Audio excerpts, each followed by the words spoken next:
Hello, everybody, and welcome back to the Pain Free Comeback channel. My name is Alec Casson. I'm the co-founder of Pain Free Comeback, and I'm joined by a really special guest today, Max Toporek, who is going to share his recovery story.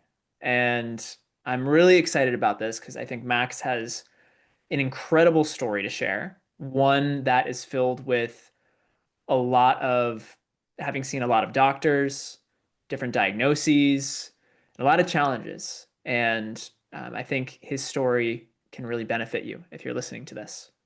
So, just at a high level, Max has spent 3 years with chronic pain, back, neck, and hip pain. And he's also a NCAA Division One baseball player, former NCAA Division One baseball player. He had two hip surgeries and tried to make a comeback, went to a D3 school, and his symptoms came roaring back. And Tom Brady's back surgeon actually told him that he was never going to be able to play baseball or run again. And he's at the end of his rope, and he essentially found out about John Sarno and TMS through ChatGPT, of all things. And within a couple of months, he's working out hard. He's running. He's essentially unrestricted. His pain has decreased substantially.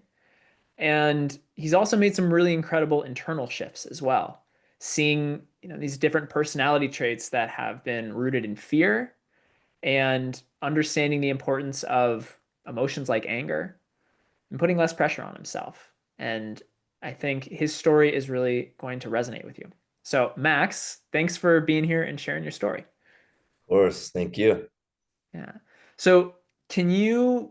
I like to start these just by giving people a sense of where you were before this pain happened. Like, what was life like in the before times, before you even heard or before chronic pain was even on your radar? Yeah, so I like to usually start around like sophomore, junior year of high school. So back then, I was my whole identity was around baseball and just going D1. Like everything I did in my life was around that goal. So like the way I ate, I would be like super extreme, 5,000 calories every single day since like freshman year.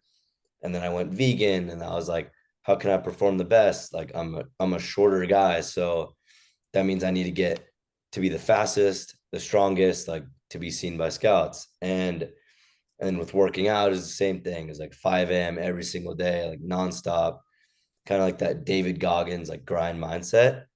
And it's funny because like when I look back at it now after making those internal shifts, like I see really how extreme I was. And yeah, it was with everything, like eating, lifting, and then baseball stuff. And it's like, if I was even close to failing on anything during any day, like I would be extremely hard on myself, like not forgive myself. And yeah, so since really like freshman, sophomore year, all the way to the beginning of senior year, it was just nonstop baseball. Like my social life comes second. Like everything like comes after baseball. And yeah, what came with that is just extremes in every category of my life. Mm. And that's something that is pretty common amongst athletes, right? Like you mentioned the grind mentality. And, for those who are listening who don't know, like NCAA D1 baseball, like that's a big deal, right? Like to get recruited to a D1 school it takes a lot of commitment, a lot of effort. And my guess is that, with this extreme grind mindset, you were also seeing some results, right? Like in some Yeah. ways it paid off for you, right? Yeah. I mean, I think the thing that kept me going was, I mean, I was young. I was like 16 when I started all this. And like with my friend group and coaches and other teammates and even my family, like they'd be like, wow, like you work so hard. Um, like you know so much about nutrition and fitness and just grinding and discipline. And I was like, oh my God, like I got it. Like this is how to live your life. Like the only answer. And Mm, because of that positive feedback, then I just piled up more and more and more extremes and more grinding. And yeah, it just piled up to the point where it was just like an unreal amount. I didn't know how to rest. I didn't know how to like actually be present and enjoy. It was always just mm, leaning forward. What's the next thing? What's the next thing? What can I plan here? How can I be like super efficient and use my time so wisely? And it's like mm, looking back, do I regret it? No, because I did learn a lot. mm. I wouldn't be here without that. But would I like recommend that mindset? Like not always. No. Like there's so Yeah. many, there are tons of downsides. So Yeah, absolutely. yeah. And sometimes it takes having a debilitating pain or an injury or some sort of condition to show us these things. Yeah. Take us through a little bit about that journey. Like when did first symptoms first start, and how did they lead to having a double hip surgery, at such a young age? Yeah. So let's start at my junior year of high school. All I'm doing is going to college showcases like every weekend, performing, and like I'll get super anxious, and just super tense and put all this pressure on myself. And pressure has been like the main theme with all this, by the way, but Mm, just been nonstop, like going, going, going. The only conversation I would have with my family was about like what school am I getting recruited to, like, and we just kind of joke about it, like, wow, we only talk about this, like, we just can't wait till the process is over, but like, mm, we have to talk about this or else it won't get done. But so I went through that whole year, and it was just, I really started to feel that, like mentally taxed at a certain point and just kind of burnt out. Um, but then I went on a trip with my grade to Israel, at the end of junior year. And it was like a 3 week trip. And that was the first time that I took off from baseball, mm, literally since like freshman year. And the first week into the trip, I was like putting all this pressure on myself. Like, why would I even come on this trip? Like, I need to go to different camps and showcases for college. And I can't just take 3 weeks off. Like, what, like have fun or enjoy myself? Like, I can't do that. So I brought like all my workout equipment. mm, I would work out, no excuses, in the most random areas, um, like wherever we stayed, in like hostels. And I just didn't care. Like I put all the pressure on myself because I thought, like, well, if I'm not working out, somebody else is, and I need to be better. mm, And I took it to like the 1% extreme. Um, but then randomly we're just sitting on the bus, and we were supposed to go on a hike. And then all of a sudden my back just like completely gave out, just like mm, kind of grabbed me. And I was like freaking out. What just happened? Like, oh my God, I can't like twist or move. And then my brain started to spiral already, like right away. Like, mm, oh my God, what is this? Was it because of like how I was throwing or swinging or like working out? Like, I was just sitting down. Am I going to be able to play when I get back? And I just immediately started the spiral and of fear. And yeah, so that was the first like major spasm I had. mm, And for the rest of the trip, like it didn't go away. And then I started to limit myself. I was like, oh, I can't go on a hike. I can't work out. And all this fear just like flooded in. And mm. all of a sudden it became debilitating, like right away. And so you have this debilitating pain, you're starting to limit your physical activity, and yet you still end up getting recruited. You still end up, getting that D1 offer, right? So were you in pain that whole time that you were in that Yeah. recruiting season? Yeah. So since that spasm, it didn't go away because obviously knowing now, like I was just feeling the fire. But Mm, so I get back from Israel, and my parents and I are like, okay, well, this is technically late in the recruiting process. Like I'm a senior now. Um, like you need to go to camps. Like you only have a couple offers. Like you don't have ones where you would actually want to go. So Mm, you gotta go, like you gotta go to more camps. And I was just like, oh my God, like I can't do it. I dropped all my friends for the rest of the summer, no social life, did nothing other than sit in the hot tub to like calm my back down. mm, I was afraid of ice because it would like tense me up. So mm, I'd sit in the hot tub, stretch, watch videos on like different PT techniques, go mm, to PT, and then like every 2 weeks, I would switch PTs because I'm like, okay, well, it's only getting worse. Nothing is working here. So I switched like 3 different PTs in the summer, and they're like, yeah, like nothing's can't find anything wrong with you, but like, what's wrong with you? Like, I've never seen anything like this. And so the fear was just like through the roof. mm, Um, and yeah, so basically skip some time, just go to PT, fearing everything's getting worse. And then by September, my dad and I were like, look, I told him, I was like, I cannot do this anymore. I can't even breathe. I literally can't take a deep breath without my back just spasming. mm, And I can't get berries out of the fridge because if I bend down, then my back's gonna spasm and I'm out for a week. Can't even mm, drive.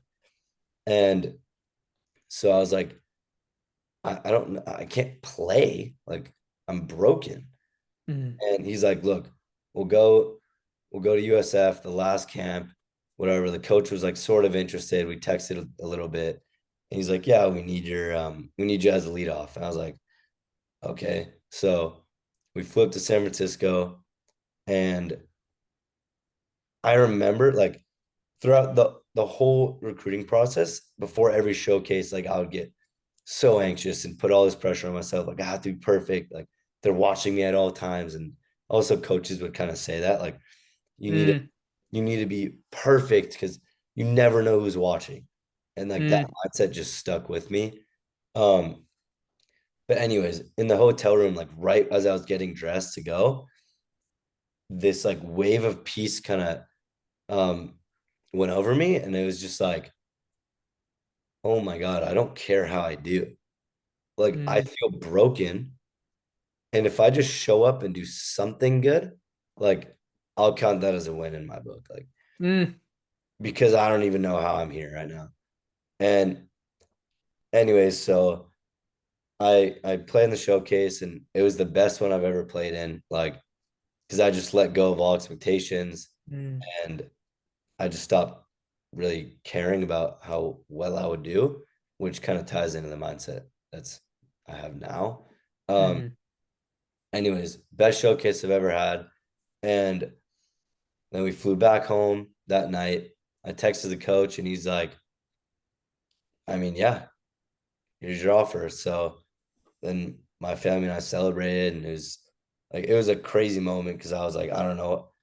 First, I never even expected to go D1. Like it was always mm, my dream, and I did everything to get there. mm, I never could have possibly imagined like actually getting the offer. Uh, yeah. and I did. And I was just like, I don't even know how I played. My back is in complete spasm. Um, and it was weird because the day I committed and like announced it on social media and all that, it was like the worst day I've ever had. And Mm, I remember talking to my parents, like, guys, like, why I feel like so empty. And that's when my dad gave me the book, The Way of the Peaceful Warrior, which mm, I highly recommend. It changed my life. But yeah, they kind of were just like, well, do you love baseball? Like, what's going on? Like this was your dream.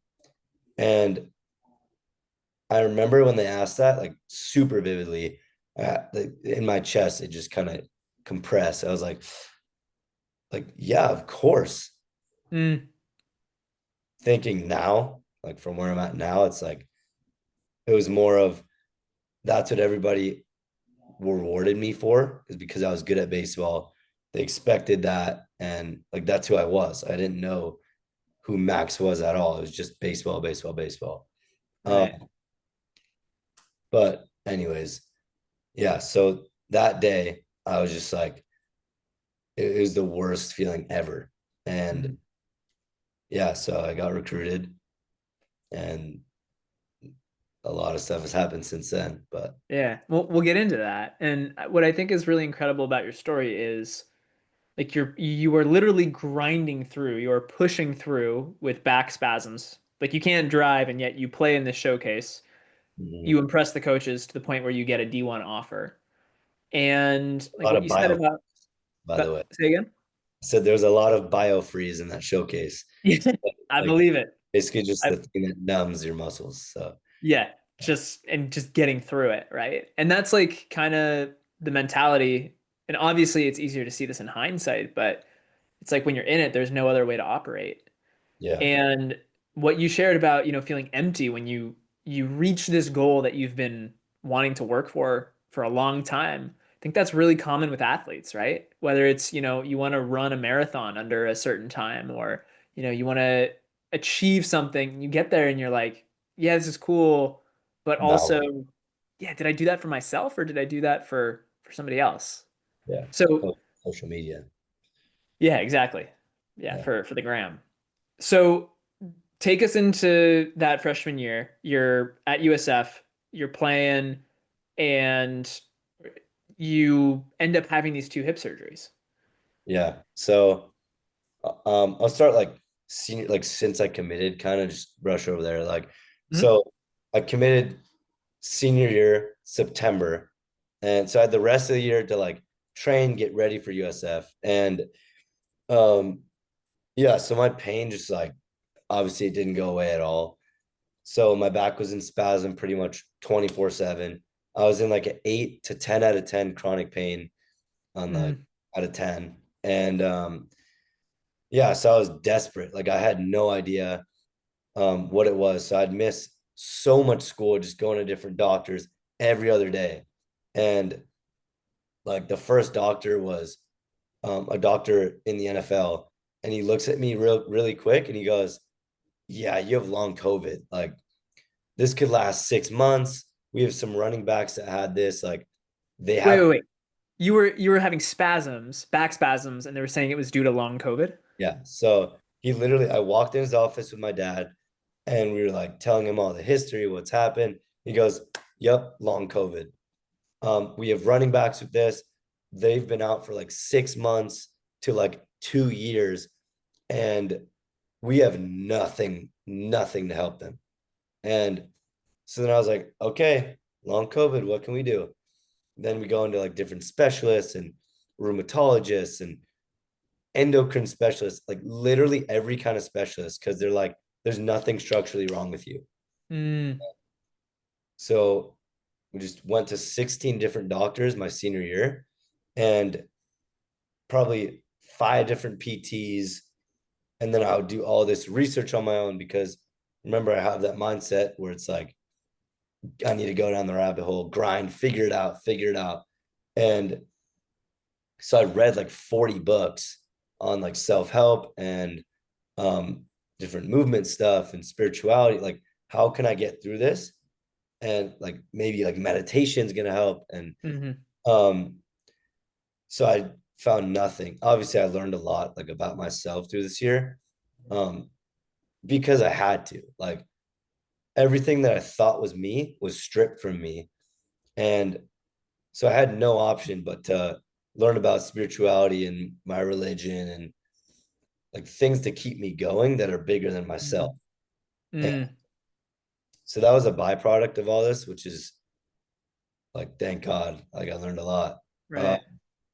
but yeah, so senior year was like, it completely shifted my identity. Like it was a mess. Um, and then I get to USF. Actually, 2 weeks before I get to USF, I go to the spine doctor who was Tom Brady, Mike Trout's kind of like everybody's spine doctor. The You know, guy. and Yeah. he's the guy like Kobe. And he looks at me and he's like, okay, you have herniated discs, you have scoliosis.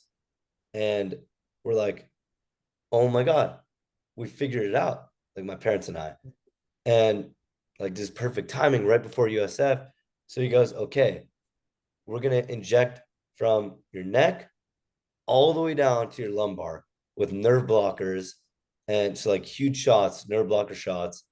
And then I'm going to put you on my PT program, get to level 5 of it, which is the highest level. And he's like, all the NFL guys like struggle to get to level 5, but I need you to get to level 5. Mm. And so I started that program. I got the nerve blockers, and for a day, it was the first time I laughed. And like since I had the spasm since junior year, my parents were like, "This is literally the first time you've laughed or like Mm. smiled." Like I was completely depressed all year, and basically the nerve blocker lasted 1 day, and it was Yeah. like the best day that whole year. Yeah. I woke up the next morning. Okay, I'm ready to hit the program that he gave me, the PT program. Oh, doing cat cows, spasm. And I'm like, uh, I called him up, like, I'm feeling the same thing. Like, no nerves are blocked right now. Like, he's like, yeah, just wait a couple, like, it'll kick in. Mm. And, um, it didn't. So then the next week, I'm at USF. Now I moved in. Um, and I remember like meeting all the teammates. They're just on the field, hitting, just practicing. And I'm like, hey, yeah, like I'm the injured guy. Nice to meet you. Mm. Here. I'm coming into this new school, and I'm bringing like ankle weights, wrist weights, um, my yoga mat, all these different things, like the huge like exercise ball. And they're like, what is wrong with you, buddy? And I was like, everything. Like my body's broken. They're like, Mm. oh, what's wrong with you? And I was like, I don't know, like scoliosis. That's what they told me. Um, so I would just hammer the PT program for like 2 hours a day and then do my own yoga stuff, my own meditation stuff. And it was like literally 5 hours a day. I remember like I thought that was the coolest thing. I would text my parents like, guys, I just spent 5 to 6 hours trying to like fix myself today. And they're like, wow. And yeah, so basically I did the his PT program for about 2 to 3 months. None of it worked and only got worse. And then the pain went from like my neck and mid back all the way down Mm. to like my lower back and hips. And that was like Mm. really scary for me because I would describe it as like this kind of like cool feeling where just like where it goes numb, where I thought it felt like my hips and my back were like about to separate and like Mm.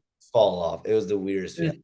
But so obviously everybody would ask like, what's wrong with you? And the more I told it, the more fear I instilled in myself and the worse I felt. And it got to a point where I would be sitting at the team practices for 5 hours every day in a tunnel, like in the tunnel at the field, doing my PT exercises by myself and like isolated from the team where I don't even Mm. know the guys yet. Mm. And I'm just labeled as the injured guy. And like I expected to be here for 4 years, like be the leadoff guy and like play. And like everything was just stripped from me. So then the trainer, who actually helped me a lot, he's like, look, come in every morning before practice. I'm gonna work with you for an hour, doing PT, massages. I need you in the hot tub, but like for 20 minutes. I need you doing all this stuff. I'm gonna like adjust your hips. And then at practice, I'm gonna work with you in the tunnel for like 2, 3 hours on your PT movements. So Wow. that was every single day. On Wow. top of the stuff that I would do in the morning just to like function and walk to class, which is Mm. another hour and a half of stuff. So basically like these exercises and this routine kind of became like your full-time job. it Instead is of my being on the field playing ball, it's like you're spending house. 5, 6 hours a day doing this. Yeah, and I would have to skip some classes sometimes because I would spasm, and I'm like, I cannot sit. And so sitting and standing were like one of my biggest triggers. Um, Mm, I couldn't sit for more than like 2 minutes, which is mm, yeah. So like class was a problem, baseball was a problem, everything became a problem, literally mm, everything. And I had no time to make friends, to get to know my teammates. So they all like formed friend groups, went out to dinners and hung out. And I was just like, okay, I got to get back to my room, do more PT, read, and like that was it the whole mm. semester. So And at this point, your identity is the injured guy. You've done all these different practices, these nerve root injections, which by the way, studies show work no better than placebos, but yeah, you don't hear that before you're going in to get them. And you're essentially like really struggling through what should quote unquote be such an amazing time of your life, right? You're off at college, you're playing D1 baseball, and it's hell is what it sounds like. yeah, it was horrible. Like there's like when people ask me how was my time at USF, the only thing I can try to say that was positive is that the food was good. Like my experience was, it was just, yeah, and Yeah. everything I just did not expect. Yeah. Okay, so you're this negative experience at with USF. Like, take Mhm. us through what happened next. Yeah. So then I'm doing that. So I'm there for the first semester. And for basically the whole semester, I'm just going through that routine every single day. PT, massage, hot tub, meditation, reading. And then in like a month before the semester ends, um, the trainer was like, Max, I've looked through like every possible thing to figure out what this is through your back, hips. Like, I have nothing else to help you with. Like, Mm, you got to go beyond me because I tried everything. Like, mm. and he would get like kind of freaked out. Like, I don't want to like deal with you anymore because I have no idea. And And does sounds like he didn't want to make you worse either, but yeah, no, that's where it came from. It came from yeah. a great place. And like, and he was super helpful. Like he was probably the most helpful person to me there. Um, Mm, so then he was like, go check out your hips. Like I'll make you a doctor's appointment with the team doctor, but like there's no way it's your hips. mm, It's like none of the symptoms line up, but just go check. And mhm, so I went and the doctor was like, he gave me an x-ray right away. And he's like, yeah, you have torn labrums, a little bit of hip impingement, and like borderline hip dysplasia. So yeah, like we could give you a surgery, like you qualify for double hip surgery. wow. And then I was like, excuse me, hip surgery? Like I was like the back guy. Everybody would call me about like some name that related to an injured back. Like now it's the Mm, hips. Like, are you kidding? And so then I scheduled the surgeries like 2 days later, with my parents. Scheduled the surgeries for like a month later. But mhm, yeah, so in the rest of that time at USF, I went into like a super big depression. I stopped doing the PT stuff, stopped doing everything for myself. The 6 hours of stuff that I would do, threw it out the window. mm, So then I was like, okay, so I spent a year and a half, literally every single ounce of my energy went towards healing, like healing myself. And no matter one decision, I threw it out the window. So I just mm, wasted all that time. And that's what was going through my head. And so then I just started like exploring San Francisco, stopped going to practices. Um, and I'd say I was in my head probably 100% of the time. mm, Didn't care about anything. Um, no, no friends anymore. nothing. Like it was literally just me. And that at that time I started working with a sports psychologist, and like he pretty much changed my whole life.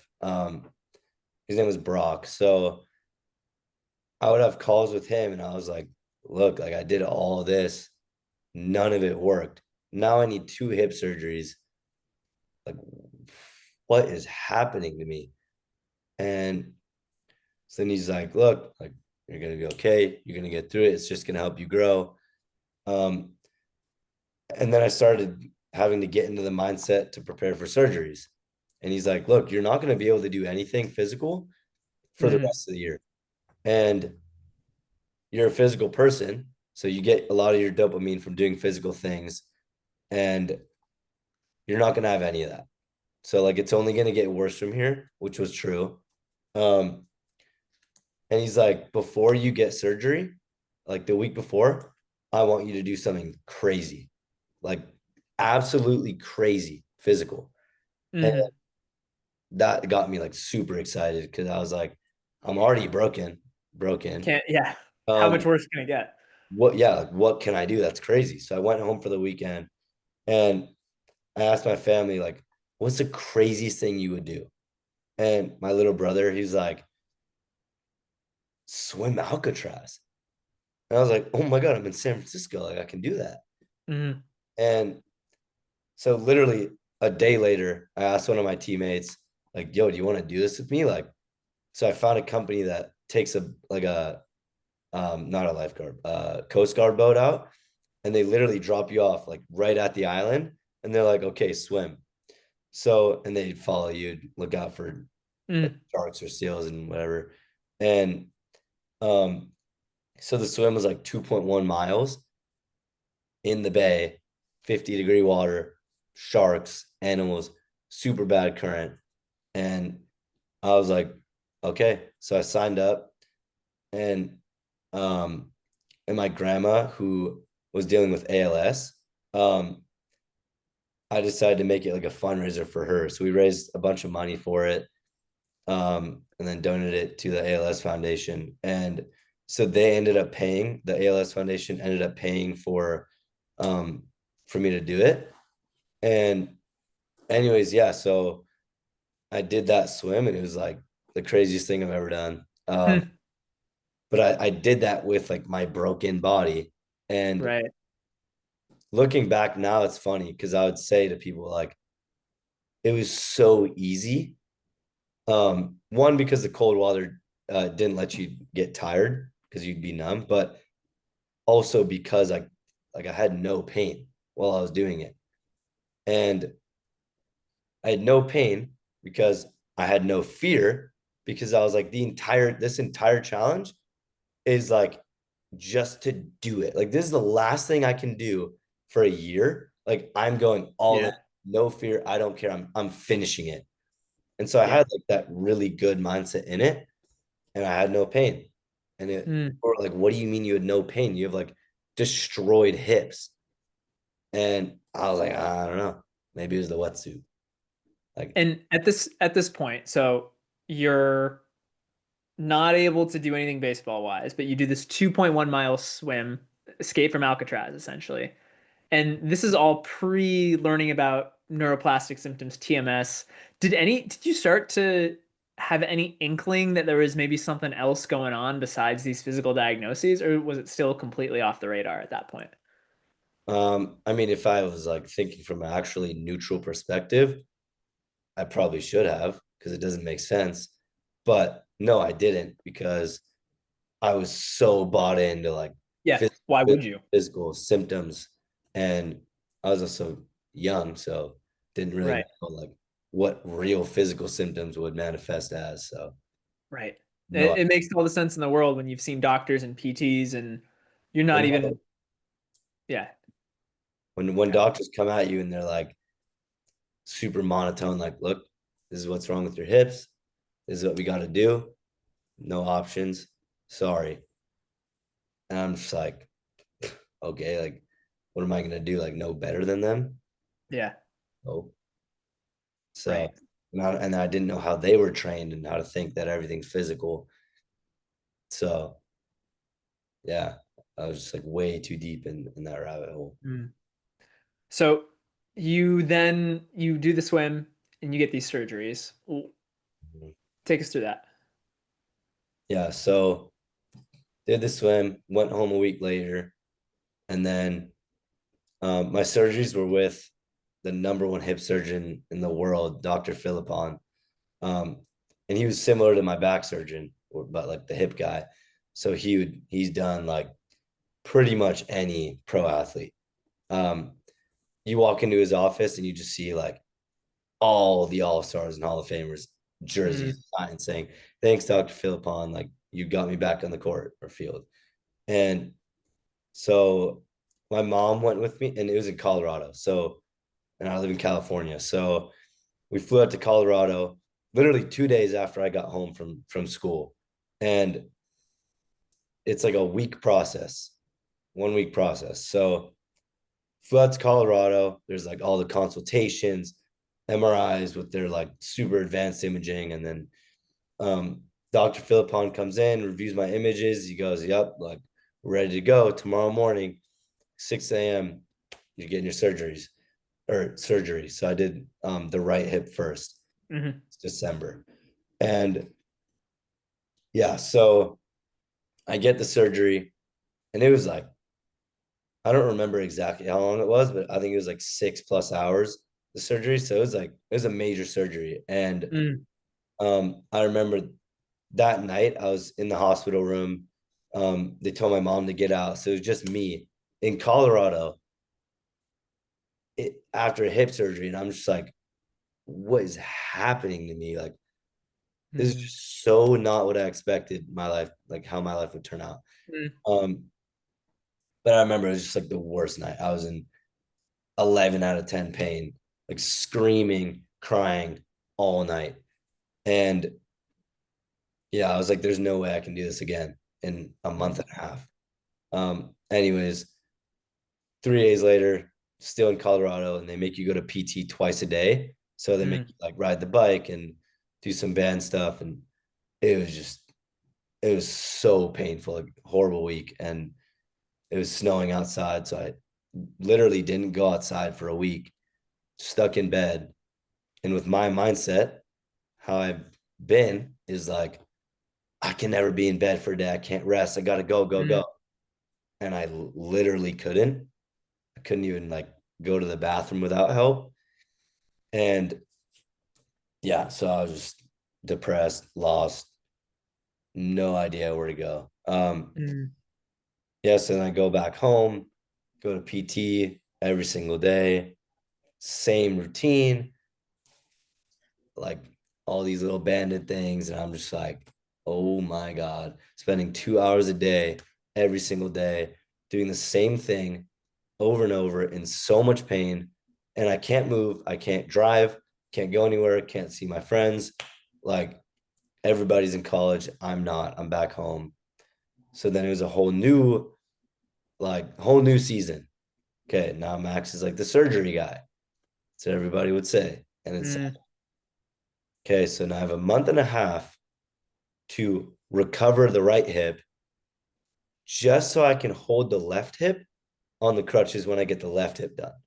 mm, So then the right hip, when I get the left hip done, is going to get weak again. And then after the left hip, I'm going to have to recover both of them at the same time.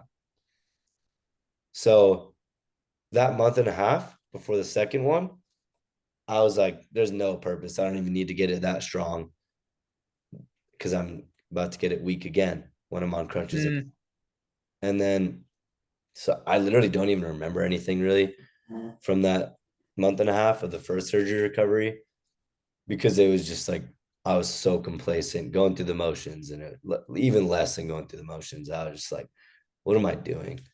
mm, Yeah. So then I go back to Colorado. This time my dad takes me and go through the same process, all the imaging. Okay, left hip, you're ready to go. I get the surgery. And again, that night of the surgery, I was like, I actually thought I was prepared this time mentally. mm, I was like, yeah, like it's just pain. Like it's just pain. It can't kill me. Like, I'm okay. I'm going to survive it. I don't even want the pain meds. Like, I'm going to defeat the surgery so easily. I don't even want the pain meds, which is like, Mm. are you kidding? Um, yeah. So I literally told them not to give me the pain meds. And then the pain just caught up to me and I was screaming, crying. And it was just like, oh my God.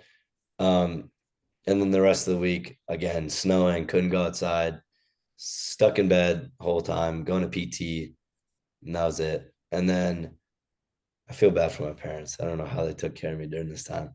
Like it was miserable. Like I Mm. didn't smile like at all Mm. over anything. Um, yeah, so I'm super grateful for them for that. Yeah, so then I go back home and now I'm like, okay, this is time. Um, I decided to transfer to Chapman, so it'd be a place where I can recover, more local. So I have all my PT near me, my sports psychologist, all my resources, and then the baseball coaches. And Mhm. so I made that decision, and I was like, all right, it's time. Like both my hips are done. And then I started going to like a more advanced PT because my other PT was just too slow. Like it didn't. I felt like I was making no progress. Um, Obviously it makes sense now why, but Mhm. back then I was like, yeah, I need a better one. So I went to a more advanced one, and these were the guys again, like top treatment. NFL quarterbacks are just in my room doing their PT. I'm like, yo, and so that was cool, but I was just like, okay, there's no way that these guys don't get me to heal and don't get me to be stronger and better and faster than it ever was. Right. That's the Because expectation. yeah, if you're going to a place where they're literally NFL quarterbacks Yeah. getting treatment, it's like, yeah, this has to work for me. Yeah. And it's like multiple times there's NFL quarterbacks and like there's like the number one pickleball player in the world. And my little brother like loves pickleball. So he's like, get an autograph. And I'm like, what? Like the place is crazy. So yeah, fast forward 3 months from surgery. I'm supposed to be like, according to the surgeon, I was supposed to be swinging a bat, fully lifting, fully doing everything, like ready to play in the summer. Mm. At that time, they literally had me on a table, laying down, teaching me how to fire my core, like Mm. how to turn on my core muscles, because they were like, you're doing it wrong. And I was like, okay.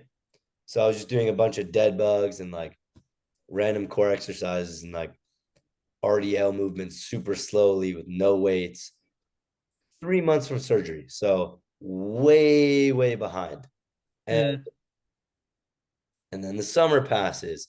And in the summer, I was supposed to be playing, but literally a week before I got to Chapman, I was literally I just held a weight in my hand, and it was like a 10-pound dumbbell.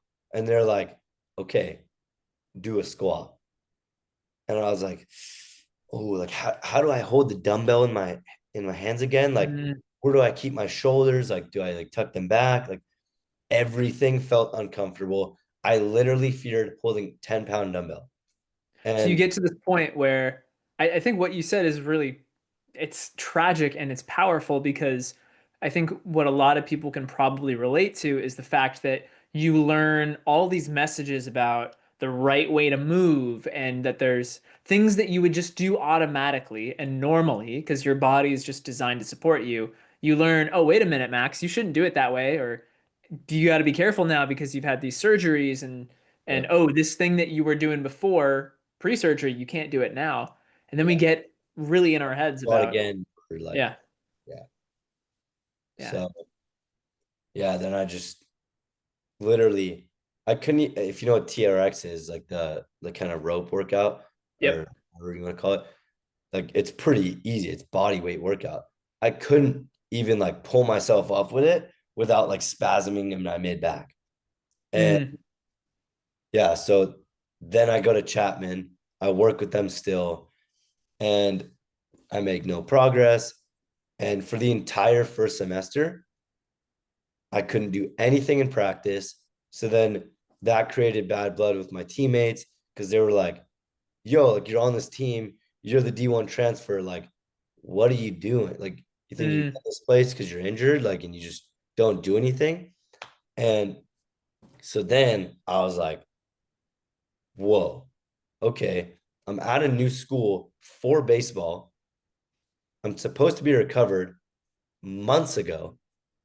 And now I'm on this team that I thought I would get along with well. And now, like, they don't even look at me and all they do is talk behind my back. So I never get to explain myself, what I'm doing. And I'm just like completely lost. mm, And so I started getting into more meditations and I actually felt relief from that for a little bit. And like I thought I got to a point where I could heal myself. And then a couple months later, that just came back and all the symptoms came back. So I mm, was at the same place I was senior year. Um, and the whole fall semester, I was just going to PT, doing the same stuff and no practice. And then, so that was just the entire semester. And I like completely forgot about the baseball aspect, other than the fact that I was like, look, my goal is I'm going to start. Like, I'm going to make it back. I'm going to make a comeback. mm, And but it didn't feel realistic at all because I haven't touched a baseball since beginning of senior year, since the USF camp. And yeah, so anyways, fast forward from the physical standpoint, I was just going to PT, nothing was working. And then December hits and I was like, wow, it's been a year since my first surgery. Still in the same spot, if not mm, worse, at a new school. And so then I'm home for like 4 weeks and I got to a point in PT where I was strong enough to like do some lifts, but and like I would pass the strength test. So they're like, yeah, you're cleared. mm, But I was in like 8 to 10 out of 10 pain. So I was like, yeah, I'm cleared, but I'm like, I have to ice bath, sauna, stretch, meditate just to go to practice, just to be able to do like 10 minutes of drills. mm, And then I'm done. Like I can't do anymore. My back is done. Uh, mm, so I got to a point where I'd like take 10 swings in practice, throw a little bit. And I was like, whatever. I'm just gonna go all in. Um, Nothing worked. Got surgeries. I don't even know. I'm gonna give it everything I have. So then I just went all the way in, joined practices. Like we're back in school now. Season starts in 2 weeks. And I was like, okay, I'm ready to practice. I was technically cleared. So I go into practice and I like it's like a 3 hour practice, running, hitting, throwing, everything. And my back just like completely gives out. Can't move, mm, can't sit, can't breathe. And so they're like, oh, this guy's like so soft. Like, what's going on with him? mm, And so like I had no support really, except from the coaches and like a few of my teammates.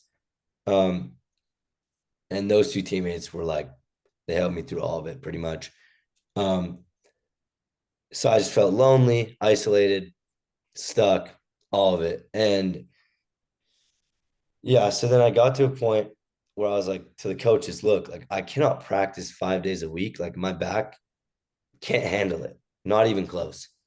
And so they're like, okay, um, play in the scrimmages and see how you feel. So I played in some of the weekend scrimmages. I did well, like way better than I thought, which was kind of funny. mm, I thought I'd be like horrible, but I was pretty much the same as I left off, if not a little better.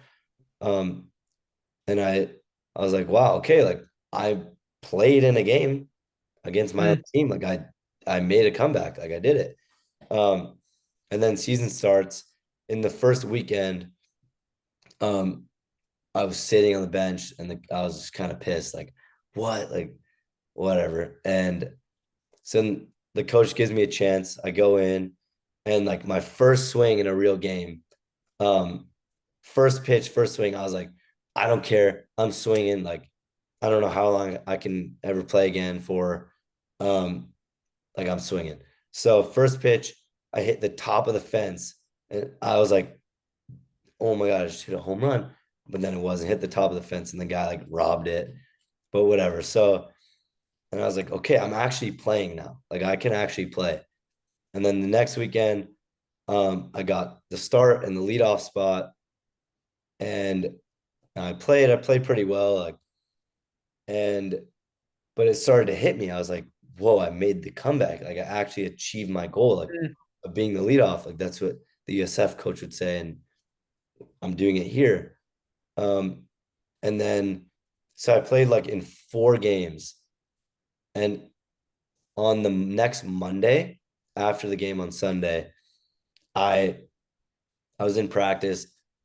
My everything in my body just completely spasmed. I felt like I was like paralyzed and Mm. couldn't move, couldn't even walk off the field. And I was just like threw my glove. I was like, I'm done. Like, because what it took to actually play in that month, every single day. It was like the USF thing where it was Yeah. 6 hours every single Training day, routine. no matter what. Yeah. Plus being called soft by my teammates didn't feel good, exactly. And so I was putting Right. You had to pressure prove on yourself. myself. And it was just a mess.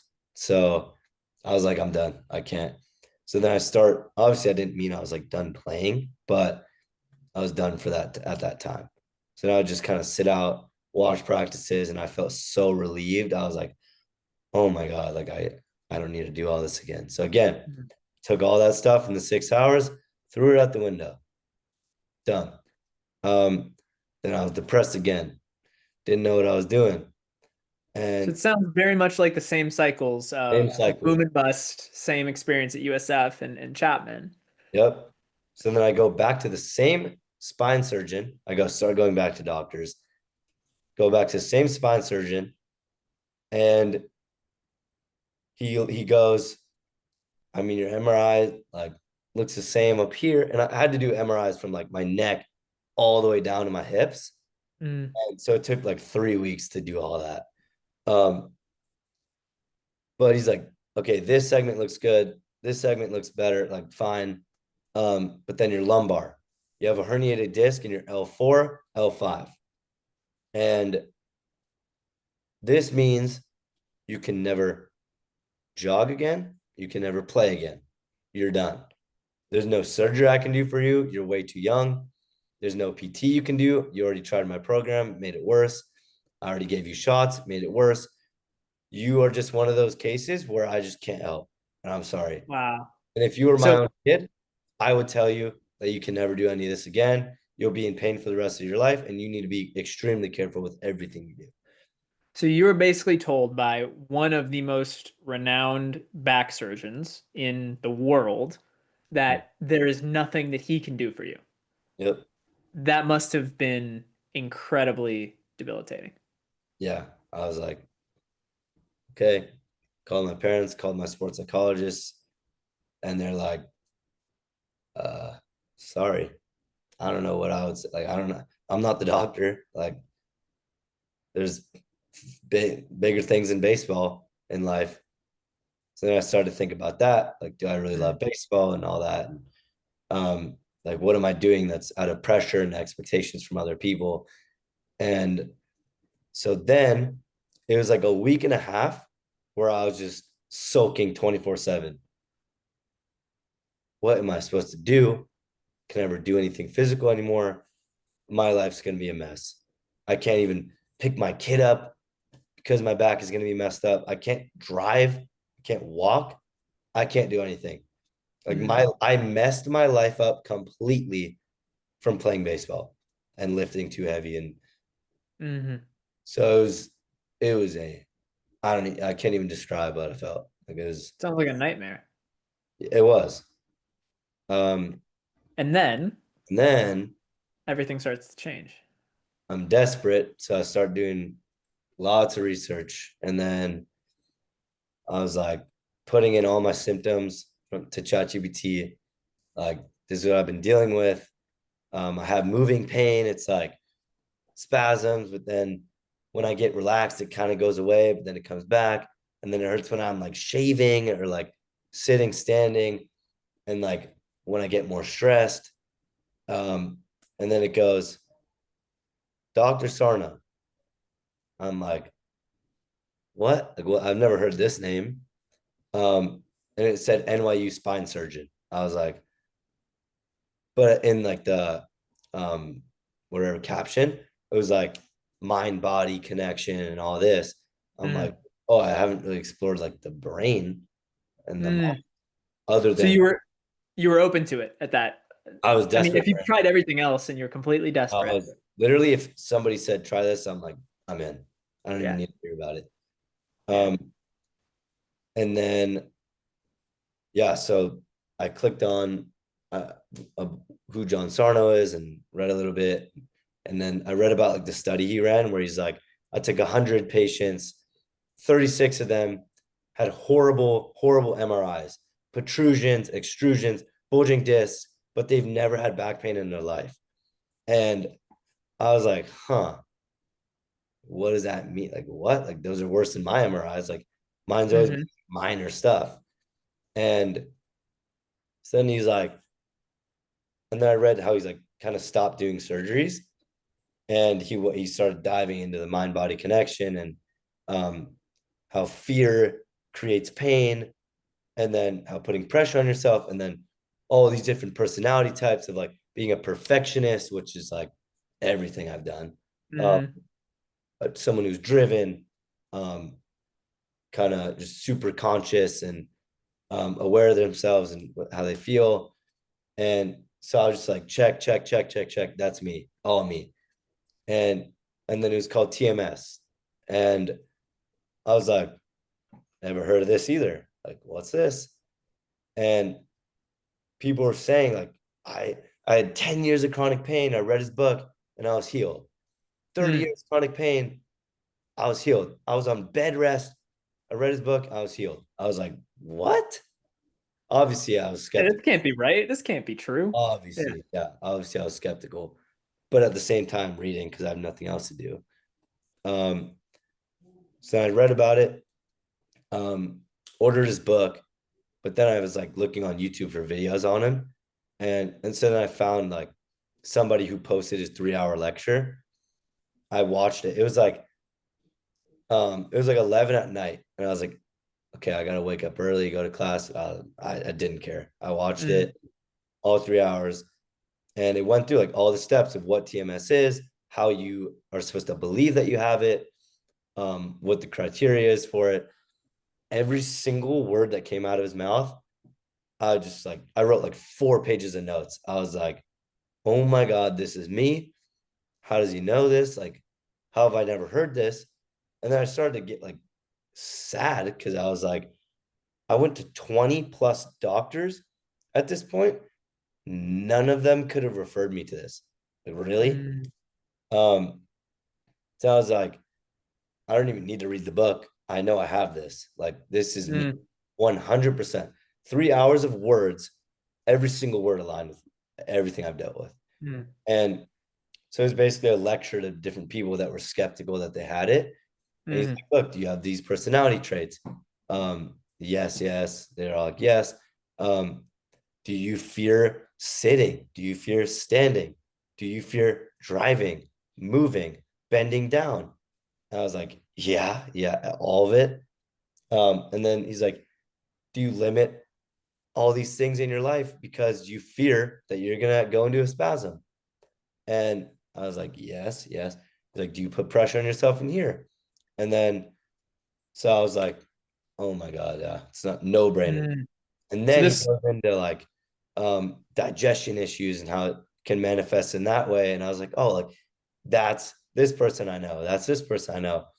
Like, wow, like everything's making sense. Like emotions play a huge role in this, and the pressures and mm. like how you deal with yourself is kind of everything. Hmm. And um literally that next day, I was like, okay, what's the treatment for this? And it was like he would keep saying like, as long as you read this book, you'll get better. But like the hardest part is believing that you have this 100%.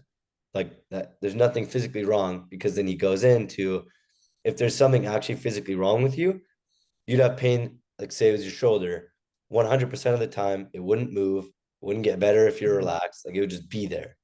But if your Right. pain is going from your neck to your shoulders to your hips and your sciatica, and it's like, that's not physical. That doesn't make sense.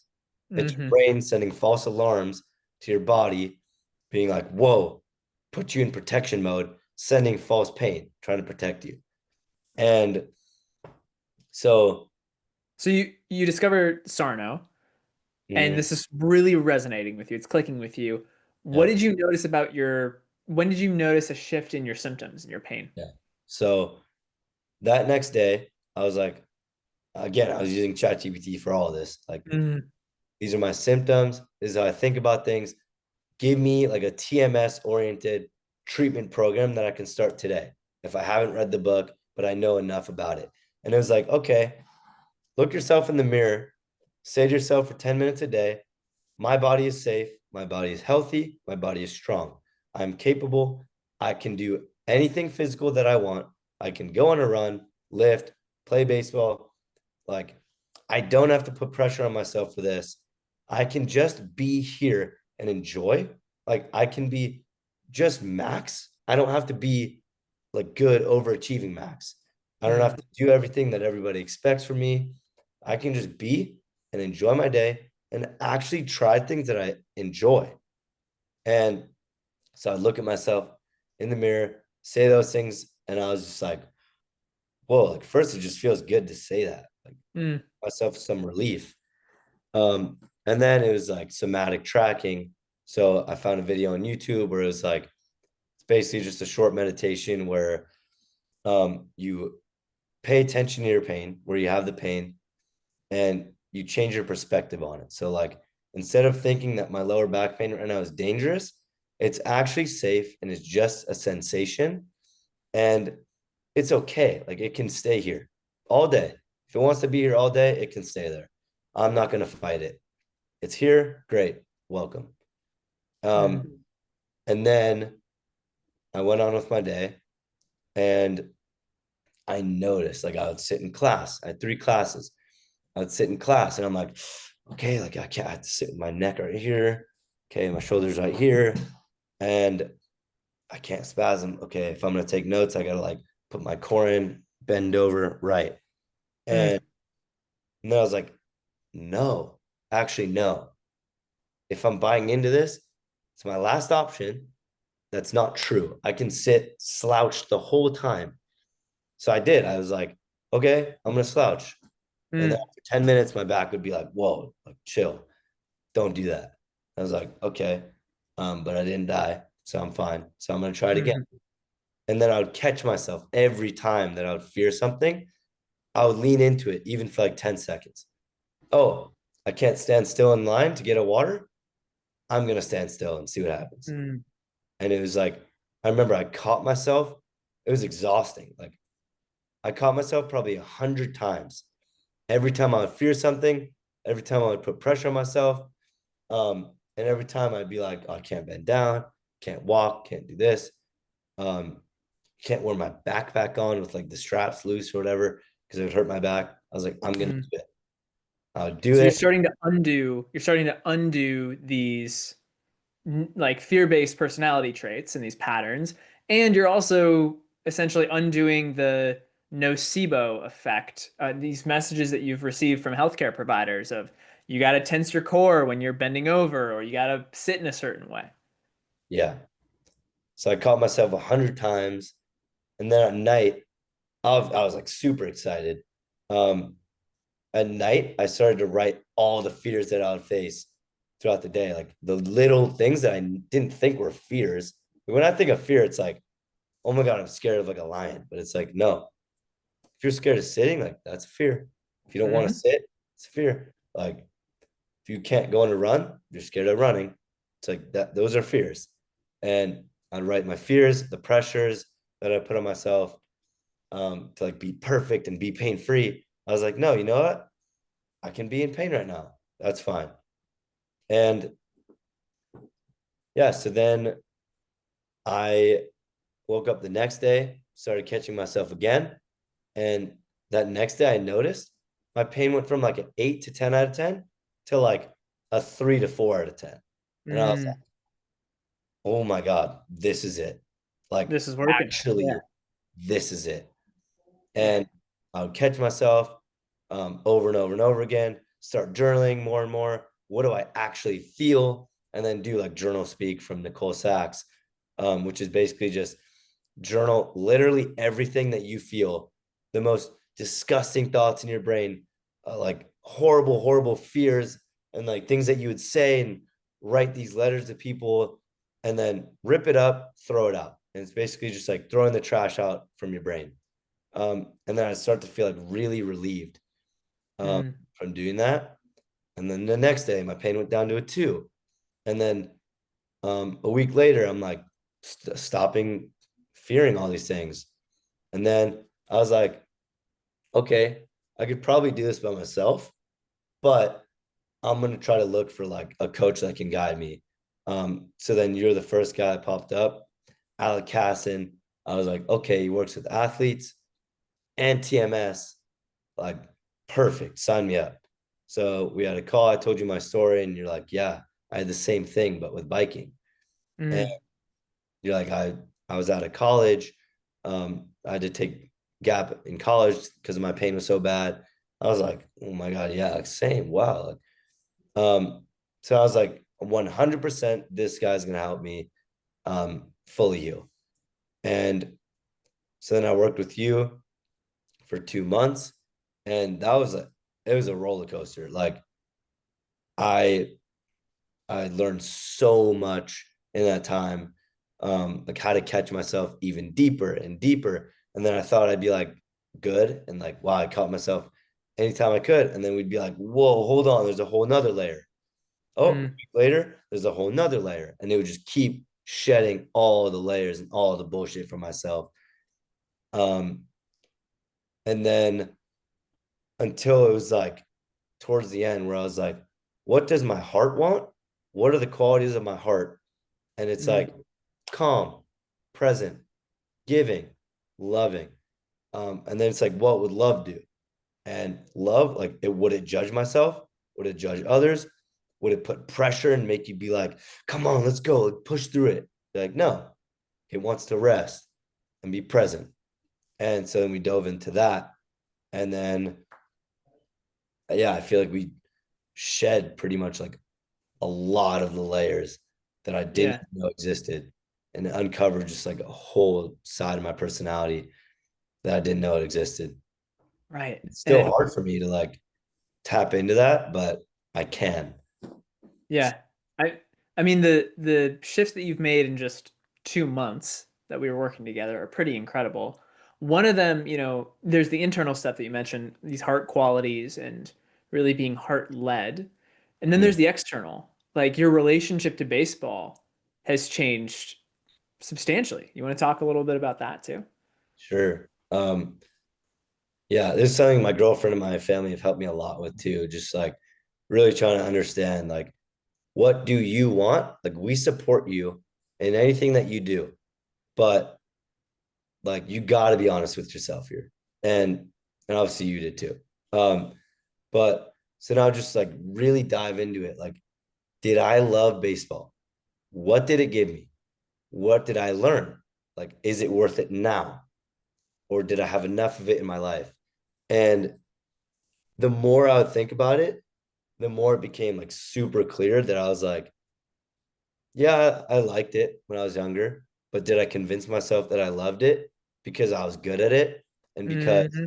from age 5, it was like the main way where I received credibility and reward and like praise. Yeah. So from age 5, it was programmed in my brain that Max loves baseball. This is what I do. This is how I live my best life. From age 5 to age 20, that was me. Hmm. And the second I stepped away from it, I was just like, hold on. Do I really love it? How do I feel when I'm at practice? How do I feel when I'm playing? It's like, sure, if I hit a double, that's a great feeling. But like, do I really care? I don't know. Like, did I ever even watch baseball? No, I never watched baseball. I didn't enjoy it. And then I'd remember when I was like 12, which is when I started to get like actually really serious. In my head, I was getting ready for practice, like getting dressed in my room. I'm just like, oh, I don't want to go. Like I want to like Mm, tell my mom that I'm sick. Like it's 30 minutes away. I just don't want to do it. Like I feel so much pressure. Like just like the mm, pressure was so overwhelming. But obviously I was 12. I didn't know what it was. So I went and like, but I just had like a weird, uncomfortable feeling always. And second I stepped away from it, it was just like a huge relief where I was just like, yeah, probably because of the external expectations and the praise that I got. That's why I play baseball. I mm. really I want to be an athlete. Is baseball the only way to be an athlete? No. How do I really work? Okay, I'm self motivated. So I like to challenge myself, compete against myself. So can I run a marathon? Can I do a triathlon? Can I do like Alcatraz swims? Like, sure. Is that still athletic? Yeah. And Mm, obviously, I don't know what I'm like gonna do now, but is there any option that's possible? 100%. And yeah. So that it's an interesting point around like you've given yourself more freedom, right? To be able to do whatever physical activities you want to do. And the people who are listening to this who might not be as familiar with TMS and neuroplastic symptoms might be thinking, hang on, he's been told by all these doctors that he can't run, he can't lift, he can't do all this physical activity. And yet he's here like talking about, doing all these athletic endeavors. So how would you explain that to people? yeah, so when I started working with you, you were like, well, what physical activities do you want to get to? I was like, I don't know, go on a jog. That'd be nice. Haven't I was told that I can't do that ever again. Um, but then you realize quickly, I kind of threw myself into it. Like right when I started working with you, I started working with a strength coach. And I was like, look, I'm not your typical case. Like, I don't need you to like stretch me out before and like kind of build me a program to like make my pain go away. Because a lot of them do that. I was like, I want you to train me so I understand that my body's safe to move again because I fear every single movement. Every single movement that you'll put me through, I will fear it. I haven't lifted in 2 years or 3 years since, yeah. And he's like, all right. So he built me like a 1 by 20 program where basically it was 13 exercises. You do them once each and you do 20 reps. And they were like, he started me off heavy. And he would just Mm, tell me constantly in my ear, like, Max, there's nothing to fear. Your body's safe. Your body is safe. You can do this. Nothing will happen to you. You already understand your body's safe. Now show it. Show your mm, brain and show your body that you're safe. And I was like, oh my God. The first time it was like I entered a war zone. I was so scared. Um, and I was like sitting in the parking lot after trying to calm myself down, like, oh my God, I'm gonna have the biggest spasm of my life. I haven't done this. This is the hardest thing I've done physically, like since baseball and whatever. And but just lifting in general, I had so much fear around it mm, because I told people like, yeah, the back pain was from deadlifting 500 pounds and I was like 16. And they're like, oh my, why would you do that? Like mm, obviously you get hurt. And I'm like, yeah, lifting is what causes pain. mm. Um, Kind of this ultimate fear almost of like this was the yeah, thing that caused this whole situation. You're meeting that fear and actually challenging that story. yeah. So then I lifted and I went to him once a week, but I do his lift 3 times a week and text him constantly like, I fear this, I fear this, I feel this in my back. And he's like, just keep going, trust the process, trust yourself. And he's really tried to get me to like trust myself. But I didn't understand what that meant because all I'd done is in the past 3 years is look through different books, look through different people who have healed, different injured athletes who made a comeback. And it's like all my trust that was in my heart and soul went, I gave it out to everything else, all Mm. different mentors and people, and asking constantly for advice and more advice, and ChatGPT for advice. And it's like, Mm. As opposed to going inward. yeah. So I just gave it all out and I had none really within me. Um, and then he's like, you got to get rid of that. You got to get rid of it. Like, go inward.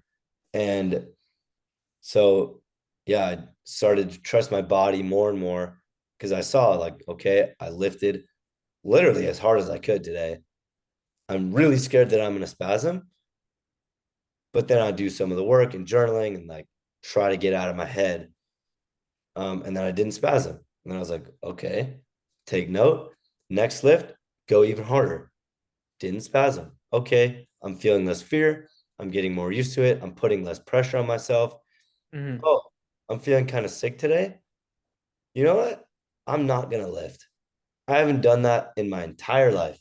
See what happens. I'm not going to lift. Okay, learn to put pressure, learn to take pressure off yourself. And then it's like, Mm. okay, I'll lift tomorrow instead. So then I lift tomorrow. And I'm like, you know what? I still feel kind of sick. So I'm going to listen to my body for once. Mm. I'm in the gym with the intention to listen to my body. And it's like, I'm actually like, no, my body feels good. Like, yeah, I feel like stuffy and kind of like sinusy, whatever. Mm. But my body feels good. Like, I'm going to work out fully. Mm. And then I did, and I feel good.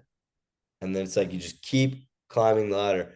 Yeah. And oh, and then you work out again, you have a spasm. What? Okay, now what? Now I've been reading Dr. Sarno's book, working with you, and now it's like, okay, I deeply understand that if I have a spasm, it's just my brain sending false alarm, saying a false alarm, false pain signals. I'm just gonna laugh at it and tell my brain, look, I know what you're doing. I uncovered your trick. You cannot fool me anymore. Like, would I get in my head a little bit? Of course. But like deep down, I'd Mm. understand, like, nope, I've came this far. I don't really have pain. I can work out this hard. Like, obviously, there's nothing physically wrong.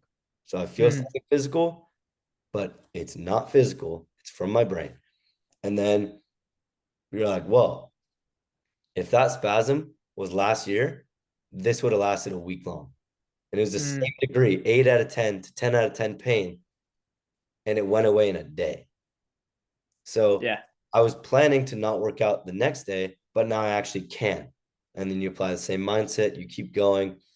Don't put pressure on yourself, show up, be nice to yourself for once, and Mm. and then the progress just keeps coming. Yeah. So physically, you're at the point where, you're lifting huge amounts in the gym. You said you went surfing the other day, going on runs and on trails and stuff. You have this amazing physical comeback. And at the Mm. same time, you've been sprinkling in here all these different shifts that you've made internally, treating yourself with kindness, listening to your body.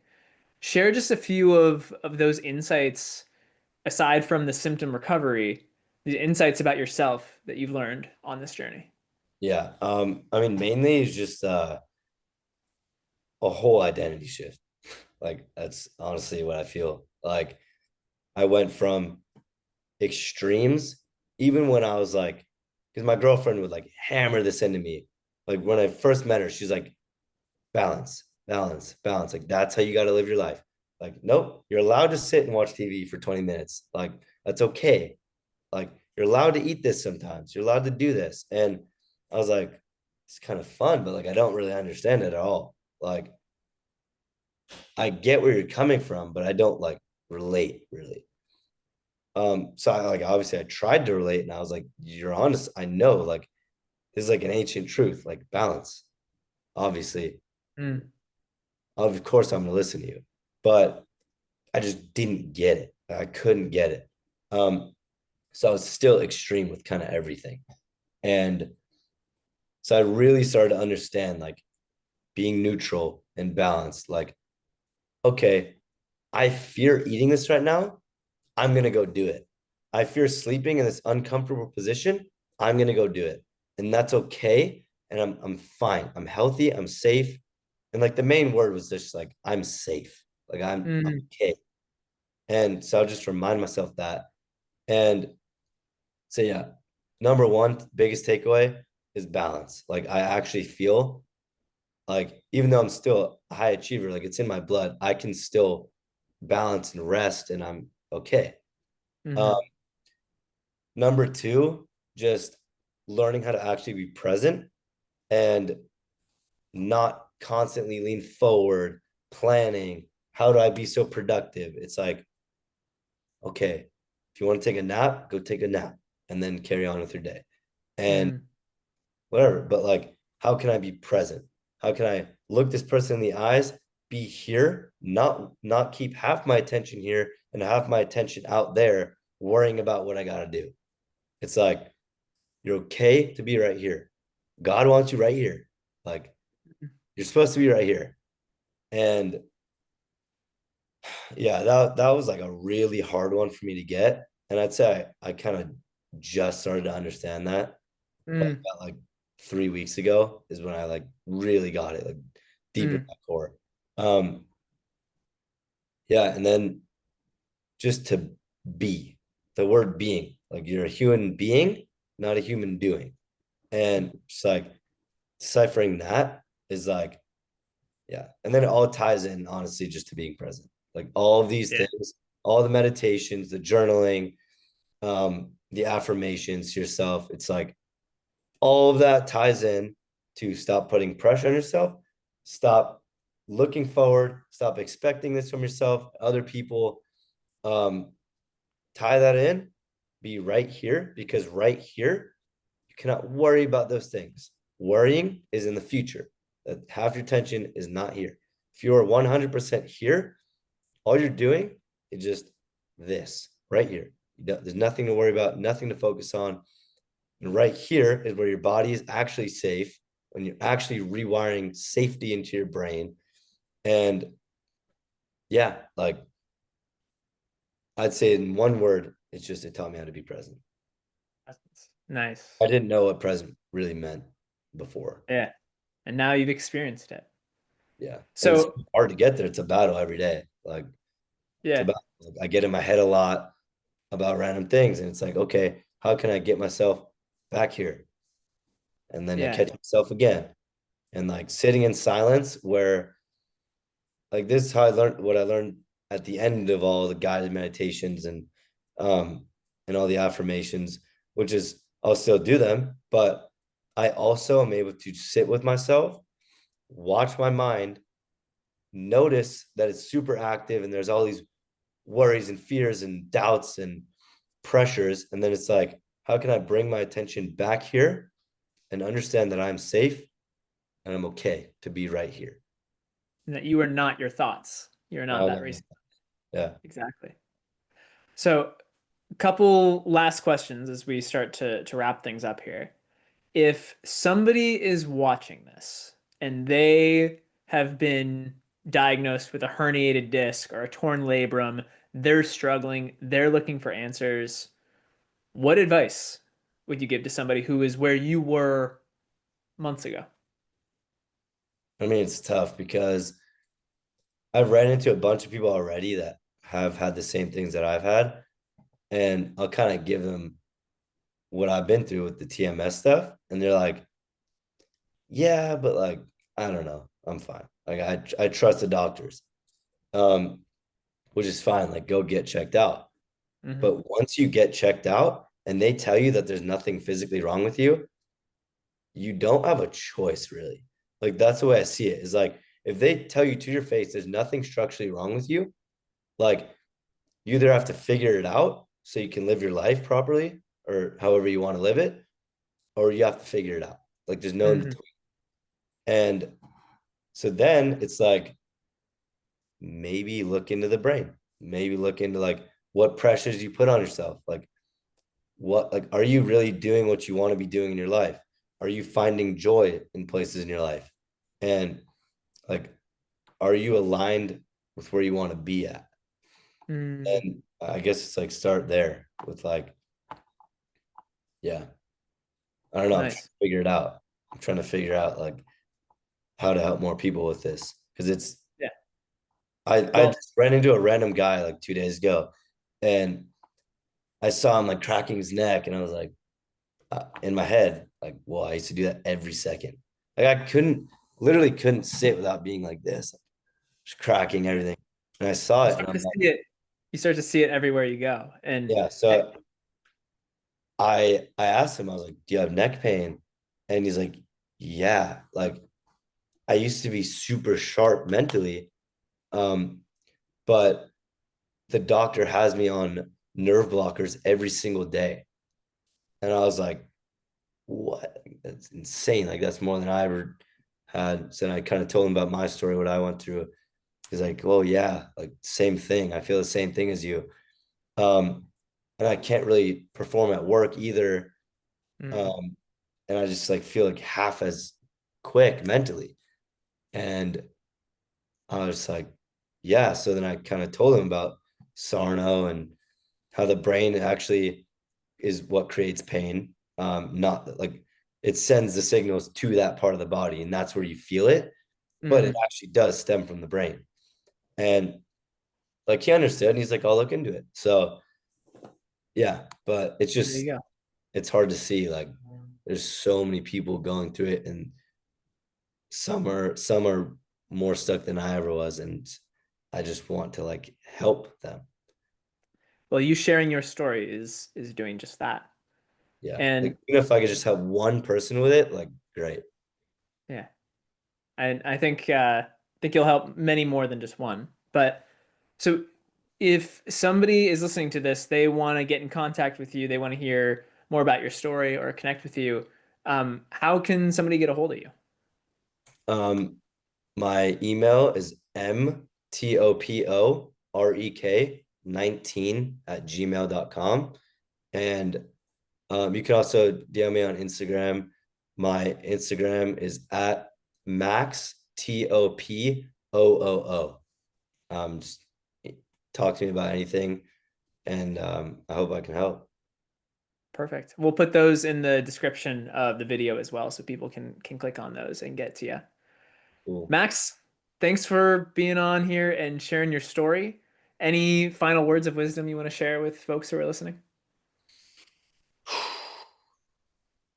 Actually, trust yourself.